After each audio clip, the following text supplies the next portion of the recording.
વિદ્યાર્થી મિત્રો, આપણે જે હડપ્પીય સંસ્કૃતિ જોઈ કે જે સિંધુ નદીના કિનારે આખી વસેલી હતી, તો હવે આ સંસ્કૃતિ આપણે જોયું કે ઘણો બધો વિકાસ હતો, ઘણું બધું એનું આર્થિક જીવન સારું હતું, એનું નગર સભ્યતા ખૂબ સરસ હતી. તો એનો અંત કઈ રીતે થયું? શું કામ આ સભ્યતા છે એ નાશ પામી? ચાલો એના કારણો જોઈએ. તો સિંધુ ખીણ સંસ્કૃતિના લોકો એમ કહેવામાં આવે છે કે જે સિંધુ નદીના કિનારે રહેતી હતી, તો આ હડપ્પીય સંસ્કૃતિ એમ કહી શકાય કે એનો અંત કઈ રીતે થયો. તો એના કારણો આપણને કોઈ ચોક્કસ નથી મળતા, પણ ઇતિહાસકારો એના પુરાવાને આધારે અમુક તારણો કાઢ્યા છે. શું તારણો છે? તો કે ઇતિહાસકારો એવું માને છે કે કદાચ ધરતીકંપ આવ્યો હોય ને આ સભ્યતા છે એ આખી ધરતીની અંદર સમાઈ ગઈ હોય. વિદ્યાર્થી મિત્રો, તમને ખ્યાલ હશે કે 2001ની અંદર જ્યારે ગુજરાતની અંદર ભૂકંપ આવે છે ને કચ્છની અંદર જ્યારે ભૂકંપ એનું મેઇન કેન્દ્ર કચ્છ હતું અને કચ્છની અંદર જ્યારે ભૂકંપ આવ્યો એની અસર છે આખા ગુજરાતમાં જોવા મળી હતી. અને ત્યારે કચ્છના કેટલાય એવા ગામડાઓ હતા કે જે આખા ધરતીની અંદર સમાઈ ગયા હતા.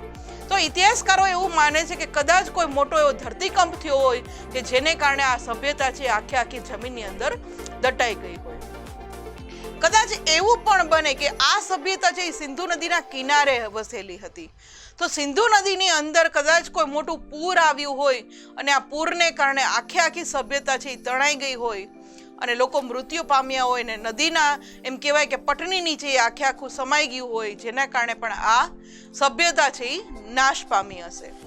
અથવા તો ઇતિહાસકારો એવી પણ માન્યતા બતાવે છે કે કોઈ એવો રોગચાળો થયો હોય કે કોઈ બાહ્ય આક્રમણ થયું હોય કે જેને કારણે પણ આ લોકો છે એ આખી સભ્યતાનો નાશ થઈ જાય છે. તો અહીંયા ઇતિહાસકારોના મતે આપણે જોયું કે ધરતીકંપ, પૂર, રોગચાળો, કે અત્યારે આપણને ખ્યાલ છે કે કોરોના જેવો રોગચાળો ફેલાણો, તો અત્યારે તો આપણી પાસે એવી ટેકનોલોજી છે કે જેને કારણે આપણે બધા સેફ છીએ, એવી વેક્સિન આવે છે, દવા છે, આપણે એની બધી કાળજીપૂર્વક ધ્યાન રાખીએ છીએ. પણ એ જમાનામાં એટલે કે આજથી હજારો વર્ષ પહેલા પણ કદાચ આવો કોઈ રોગ થયો હોય કે જેને કારણે આ લોકો મૃત્યુ પામ્યા હશે. અત્યારે તો આપણને ખ્યાલ છે કે ભાઈ કોરોના છે તો શું કરવું, શું ન કરવું, શું ખાવું, શું પીવું, કઈ ટાઈપની દવા લેવી, એ આપણને જ્ઞાન છે એટલે આપણે રોગથી બચીએ છીએ. પણ કદાચ એવું હોય કે હડપ્પીય સભ્યતાના લોકો જ્યારે જીવતા હશે ને ત્યારે કદાચ આવો કોઈ ભયંકર, મહાભયંકર રોગ આવ્યો હોય ને જેના કારણે આખી સભ્યતા નાશ પામી હોય. અથવા તો એવું પણ બની શકે કે આપણને ખ્યાલ છે કે આપણા ભારતની અંદર પહેલેથી જ હજારો વર્ષોથી બાહ્ય આક્રમણ એટલે બીજા દેશના લોકો આપણે ત્યાં લૂંટના કારણે, વસ્તુ મેળવવાના કારણે અહીંયા આક્રમણ કરતા ને ધન તો લૂંટીને જતા રહેતા. તો આવું કોઈ બાહ્ય આક્રમણ થયું હોય જેના કારણે પણ એમ કહી શકાય કે આ હડપ્પીય સભ્યતાનો અંત થયો હશે.